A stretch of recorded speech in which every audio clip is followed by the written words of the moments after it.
in barnaamijkaaniiti dhab u heshiisiinta ah inay dhab u heshiisiin ay naga noqoto waad ogtihiin xaaladda aan ku jirno Soomaaliya dalka burburay maahane dadkeedu waa burbursan yihiin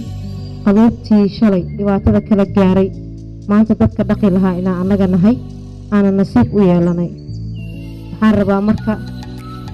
wadamo badan ayaa dhibaatada soo gaartay maantana ka talaabsaday heer nabadeed ka taagan annagana kama liidano inaan dadkeena isku soo dunno isku keenno heshiisino dalkii horumarkiisii dadkiiba laga shaqeeya ayaa loo baahan yahay xilligiisina maanta waa la taagan yahay ayaan isleeyahay aniga waxaan rajaynaynaa qorshahan in aan ku baahino waddanka oo dhan meel walbana ay gaarto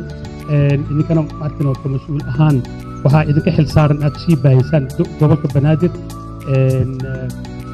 waa gobolka ugu weyn uguna dad badan bulshada Soomaaliya meesha ugu badan yihiin noolyihiin waa gobolka banaadir waana 17 degmo waxa aan maanta meeshaan ka baranayno waxa weeyaan qaabkii loo daadejin lahaa barnaamijkan waxa qof walba oo Soomaali xil ay ka saaran